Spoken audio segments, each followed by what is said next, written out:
Hello, j'espère que vous allez bien par la grâce de Dieu, que tout se passe bien de votre côté. Alors, un message pour vous dire que Jésus vous aime et que la multitude des combats ne retirera en rien l'amour de Jésus pour vous.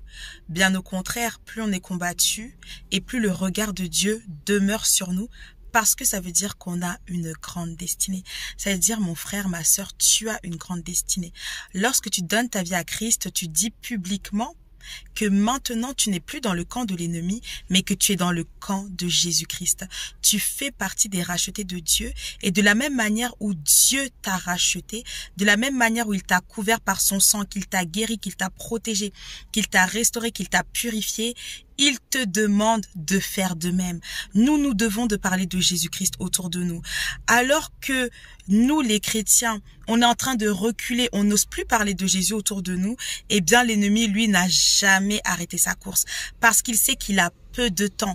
Voilà la raison pour laquelle lorsqu'on regarde autour de nous, on se dit, mais on a l'impression que c'est de pire en pire. Oui, c'est de pire en pire, mais justement, c'est dans de telles situations que la puissance de Dieu se manifeste dans les vies. Alors que tu commenceras à parler de Jésus-Christ autour de toi, tu verras que les jougs de l'ennemi sur les vies sera brisé. Tu verras que les personnes seront libres.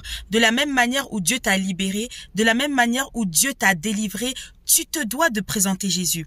Est-ce que c'est par ton discours que la personne sera sauvée? Non, c'est par la puissance du Saint-Esprit qui agira par toi, autour de toi, dans le cœur de la personne, lorsqu'elle entendra le message de Jésus, le message de la croix, que cette personne sera sauvée.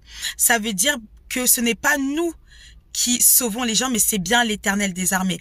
Par contre, Dieu nous demande de présenter Christ, Dieu nous demande de prêcher l'évangile, Dieu nous demande de parler de lui autour de nous. Voilà la raison pour laquelle on a un témoignage. Notre témoignage détient la gloire de Dieu pour ta vie, mais aussi pour les personnes qui sont autour de toi. C'est par ton témoignage que Dieu rachètera les perdus.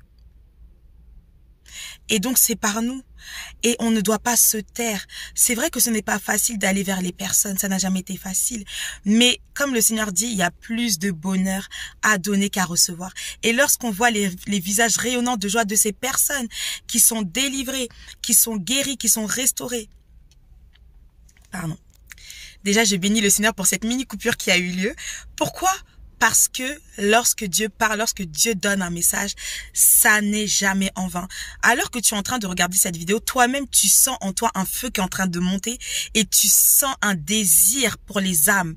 Et ce désir-là qui entre en toi, qui est en train d'émerger, c'est la puissance du Seigneur Jésus qui te pousse en fait à te dire, n'endurcis pas ton cœur, fais-le, fais-moi confiance. Parce que le Seigneur nous dit, allez, mais il ne nous laissera pas orphelins sur le champ missionnaire.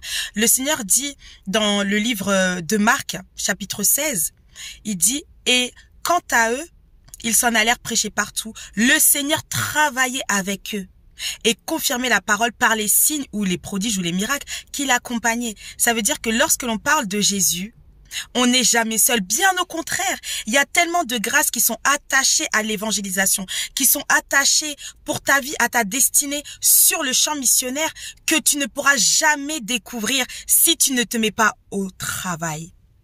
Canaan, c'est pour les vaillants. Ce n'est pas pour tout le monde, je vous dis la vérité. Tout le monde sait les bénédictions, mais l'abondance divine, c'est lorsque tu rentres dans ta destinée, lorsque tu rentres dans la bénédiction, dans l'obéissance en fait, c'est ça. Quand tu commences à obéir à Dieu et que tu dis, ok Seigneur, je lis ta parole, je lis ça, ok, on y va. Je sais pas ce que je veux dire, je sais pas ce que tu vas faire, mais on y va. Et je parlais du témoignage. Bien évidemment que le diable ne veut pas que tu témoignes. Voilà pourquoi en pleine vidéo, je sens, paf, des flèches, mais dans le nom de Jésus-Christ. C'est dehors, parce qu'on a une mission en tant qu'enfant de Dieu. C'est même aussi pour les personnes qui ne servent pas. Lorsqu'on ne sert pas le Seigneur, on est en train de pécher. C'est ce qu'on appelle le péché sacerdotal, le péché lié au sacerdoce que Dieu nous donne. En tant qu'enfant de Dieu, tu te dois de servir Dieu. Tu ne peux pas rester assis. Tu vas rester assis jusqu'à quand?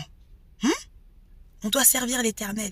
Il y a des grâces et des bénédictions qui sont attachées uniquement au service, uniquement à l'évangélisation, uniquement dans le fait de parler de Dieu, dans le fait de servir notre Dieu. Ça veut dire que si tu ne fais pas ces deux choses-là, tu es en train de perdre au moins, je ne sais même pas, au moins 30%. Et en plus, non, c'est faux. Je vais dire ce que j'ai reçu. 50%. Tu perds 50% de ta vie. Donc, mets-toi au travail. Demande à Dieu de t'aider et tu verras qu'il va t'aider. Au début, tu vas prier pour les malades. Peut-être que tu verras que ça prendra plus de temps. Mais à coup sûr, ça ne ratera pas. Fais confiance à Dieu. Alors que j'allais commencer à faire cette vidéo-là, je me suis stoppée, j'ai prié, j'ai dit Seigneur, dis seulement à ton peuple ce que tu veux lui dire. Ce n'est pas moi, moi je m'efface, c'est seulement toi qui parles. Et donc Dieu a envie de te dire que ton témoignage, c'est ce qui fait ta force. Ton témoignage, c'est ce qui fait que beaucoup de personnes donneront leur vie à Christ. Tu n'es pas un hasard sur cette terre. Ta vie a de l'importance. Et si personne ne te l'a dit, sache que Jésus t'aime et que moi aussi je t'aime de l'amour de Christ. Parce que l'amour de Christ nous presse tellement qu'on ne peut pas se taire. On est obligé de parler de Jésus. Voilà pourquoi parfois on nous dit, mais tais-toi, on peut pas. On essaye, non? On n'arrive pas. Dans ce cas-là, parle. On va te dire, mais pourquoi tu prêches en ce nom-là? Mais pourquoi tu parles de Jésus tout le temps? Mais parce que l'amour de Christ qui est en nous nous presse. On est obligé, c'est comme un feu. On sent un feu autour de nous. Et lorsqu'on relâche la parole, on peut souffler, on se sent bien parce qu'on sait qu'on est dans la mission que Dieu nous donnait. Donc le Seigneur nous dit que lorsqu'on a un trésor, on ne doit pas le garder pour nous-mêmes. On doit le présenter. Et le trésor que nous présentons, c'est Christ. Christ en moi, l'espérance de la gloire. Et assurément, ce n'est que le commencement. Il y a des bénédictions qui sont attachées à ta vie que tu n'auras pas si tu ne te mets pas au service. Vraiment, un jour, je témoignerai de ce qui s'est passé alors que j'étais sur le champ missionnaire. La première mission, déjà, c'était juste extraordinaire. Vraiment, tu lis carrément, ce que tu vis, c'est les actes des apôtres. La mission 2, c'est là que je me suis rendu compte qu'il n'y aurait pas eu de mission 2 sans mission 1. Dieu crée des connexions extraordinaires. Si tu ne te mets pas au travail, qu'est-ce qui te dit que tu ne vas pas passer peut-être à côté même de l'homme de ta vie? Quand Dieu nous parle, voilà pourquoi il dit, aujourd'hui, si vous entendez sa voix, n'endurcissez pas votre cœur. On ne parle pas de nous-mêmes, on parle de la part du Saint-Esprit. C'est poussé par le Saint-Esprit que des prophètes ont parlé de la part de Dieu. Ce n'est pas par nous-mêmes. Et plus on est au contact du Saint-Esprit, plus on parle avec lui, plus on devient ses intimes, plus on devient ses amis, plus le Saint-Esprit est ton amour, et plus tu verras, il te parlera, il te révélera de grandes choses, des choses cachées que tu ne connais pas, des choses que toi-même tu te dis, waouh, ok, il te montrera des choses extraordinaires. Il te dira comment prier de manière efficace pour telle personne, telle situation. Comment faire? Lorsque on apprend des nouvelles dans le journal, il y a des choses dont Dieu nous a parlé en amont. Elle nous dit priez parce que si vous ne priez pas, ça va être encore pire. Pourquoi est-ce que le monde tient encore? Mais parce que l'Église prie, parce que l'Église de Dieu est là.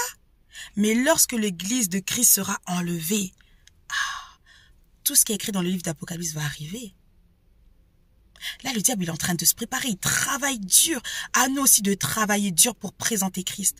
Pour dire que non, effectivement, on a conscience qu'on est dans un combat. Quand tu es un enfant de Dieu, tu deviens un soldat. Tu deviens un soldat. Ce que tu dis sont des paroles de feu. Des paroles de puissance. Parce que ce n'est pas par toi que tu parles. Mais c'est Jésus qui vit en toi qui parle. Donc voilà ce que je voulais te dire mon frère, voilà ce que je voulais te dire ma sœur. Et si tu n'as pas encore donné ta vie à Christ, et clairement, tu t'es déjà posé la question, mais pourquoi on parle tout le temps de Jésus? Pourquoi chaque fois que je suis sur les réseaux, tac, je vois Jésus, j'entends parler, etc. Mais parce que Dieu est en train de t'appeler. Lorsque tu donnes ta vie à Christ, les choses de ta vie commencent.